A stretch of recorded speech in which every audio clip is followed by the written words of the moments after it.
1999 അന്ന് ഒരു മൂടൽ മഞ്ഞുള്ള ദിവസമായിരുന്നു. നേപ്പാളിലെ കാഠ്മണ്ഡു വിമാനത്താവളം. ഒരു സംഘം ആളുകൾ തന്നെ, ഏകദേശം 6ഓളം ആളുകൾ. അതിൽ നിന്നും വേർപിരിഞ്ഞ് 4 ആളുകൾ മാറി ഇരിപ്പുണ്ടായിരുന്നു. എന്തായാലും കാഠ്മണ്ഡുവിൽ നിന്ന് ന്യൂഡൽഹിയിലേക്കുള്ള ഏകദേശം 1.5 മണിക്കൂർ യാത്രാ സമയം. അതിനുവേണ്ടി ആളുകൾ എയർപോർട്ടിലേക്ക് വന്നുകൊണ്ടിരുന്നു. ന്യൂഡൽഹിയിലേക്കാണ് ഈ ഒരു ഇന്ത്യൻ എയർലൈൻസ് യാത്ര ചെയ്യുന്നത്. നമ്മൾ നേരത്തെ പറഞ്ഞ 4ഓളം ആളുകൾ എന്തൊക്കെയോ പ്ലാൻ ചെയ്യുന്ന അതുപോലെ അവർ ചില ചർച്ചകളൊക്കെ നടത്തുന്നുണ്ട് കേട്ടോ. അവിടെ നിന്ന് വിമാനം ടേക്ക് ഓഫ് ചെയ്യുന്ന സമയം ആയി എന്നുള്ള അറിയിപ്പ് വരുന്നു. ജഡുതിയിൽ ഈ 4 ആളുകളും വിമാനത്തിലേക്ക് കയറാൻ വേണ്ടി മുന്നോട്ട് പോകുന്നു. വിമാനത്താവളം സാധാരണ പോലെ തന്നെ പ്രവർത്തിക്കുന്നു, യാതൊരു വ്യത്യാസവുമില്ല. അവിടെ നിന്ന് ഈ ആളുകളുമായി വിമാനം യാത്ര പുറപ്പെടുന്നു, ടേക്ക് ഓഫ് ചെയ്യുന്നു. ഈ യാത്ര പിന്നീട് നീളുന്നത് 7 ദിവസം നീണ്ട ഒരു വിമാന റാഞ്ചലിൻ്റെ കഥയായിട്ടാണ്. അതാണ് കാണ്ഡഹാർ വിമാന റാഞ്ചൽ എന്ന പേരിൽ അറിയപ്പെടുന്ന, ഇന്ത്യക്ക് വളരെയേറെ നാണക്കേടുണ്ടാക്കിയ ഒരു അനുരഞ്ജനത്തിൻ്റെ കഥയായി മാറുന്നത്.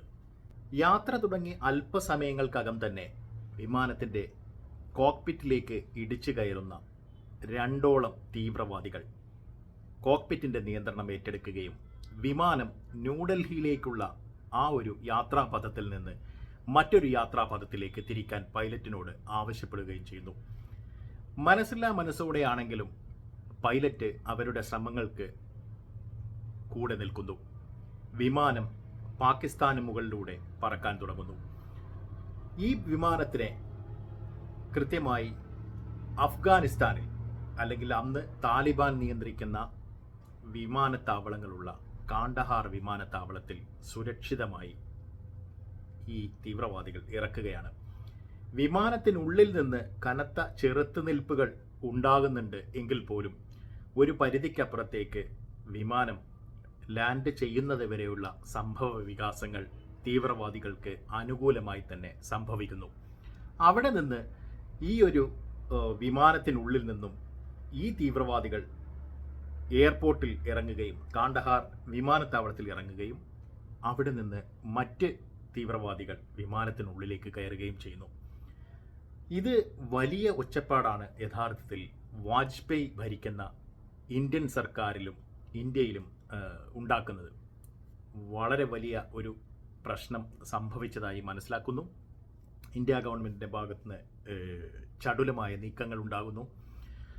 അഫ്ഗാനിസ്ഥാൻ ഗവൺമെൻറ്റുമായി, അന്നത്തെ ആ ഒരു പാവ സർക്കാരുമായി ചില ചർച്ചകൾ തുടക്കത്തിൽ നടക്കുന്നു. എന്താണ് സംഭവിക്കുന്നതെന്ന് മനസ്സിലാകുന്നില്ല.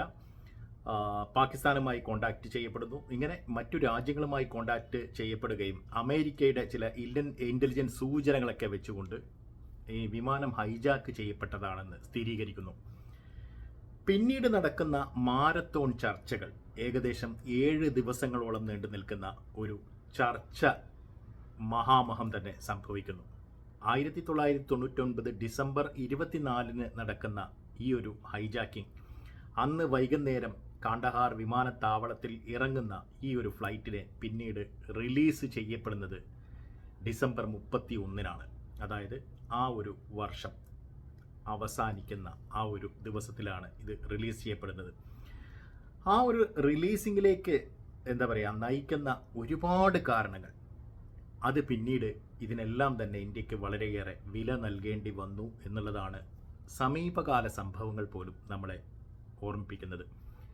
ഇപ്പോൾ ഇന്ത്യയും പാകിസ്ഥാനും തമ്മിൽ അതിർത്തികളിൽ നടക്കുന്ന സംഘർഷം, ഇപ്പോൾ സർജിക്കൽ സ്ട്രൈക്സ്, ഇതിനെല്ലാം തന്നെ കാരണക്കാരാവുന്ന പാകിസ്ഥാൻ്റെ ഇതേപോലെ ടെററിസ്റ്റ് അക്കാഡമികൾ തന്നെ പ്രവർത്തിക്കുന്ന തീവ്രവാദ കേന്ദ്രങ്ങളെ നശിപ്പിക്കാനും സർജിക്കൽ സ്ട്രൈക്ക് നടത്തി അവിടങ്ങളിൽ കനത്ത നാശനഷ്ടം വിതയ്ക്കാനും ഈ തീവ്രവാദികളുടെ പലരുടെയും കുടുംബാംഗങ്ങളെ അടക്കം ഉന്മൂലനാശനം ചെയ്യാനുമൊക്കെ ഇന്ത്യക്ക് വീണ്ടും വീണ്ടും ശ്രമിക്കേണ്ടി വരുന്നത് അന്ന് സംഭവിച്ച കാണ്ഡഹാർ വിമാന റാഞ്ചലിൻ്റെ ഭാഗവുമായി വാജ്പേയി സർക്കാർ നടത്തിയ അനുരഞ്ജനത്തിൻ്റെ ഭാഗമായിട്ട് ഉള്ള ഒരു സംഭവ വികാസമായിരുന്നു എന്ന് എത്ര പേർക്കറിയാം.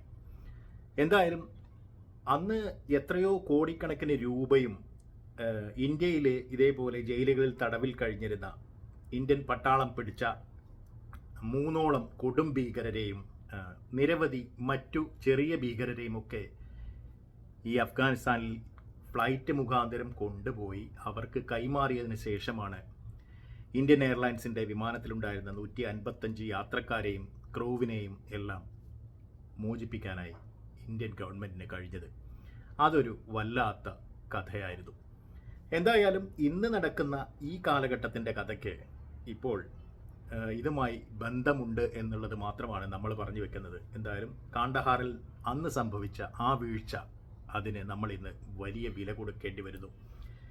ഇനി മുന്നോട്ടുള്ള ദിവസങ്ങളാണ് ഏത് തരത്തിലായിരിക്കും കാര്യങ്ങളെ ഇനി നമ്മൾ കാണേണ്ടി വരിക, ഏതൊക്കെ തരത്തിൽ എന്തൊക്കെ സംഭവ വികാസങ്ങളാണ് അതിർത്തികളിൽ, ഇന്ത്യ പാക് അതിർത്തിയിലും പാകിസ്ഥാൻ അകത്ത് തന്നെയും ബലൂചിസ്ഥാൻ അല്ലെങ്കിൽ LBA ഉണ്ടാക്കുന്ന പ്രശ്നങ്ങൾ എത്രത്തോളം ഉണ്ടാകുമെന്നൊക്കെ നമുക്ക് കണ്ടറിയേണ്ടിയിരിക്കുന്നു.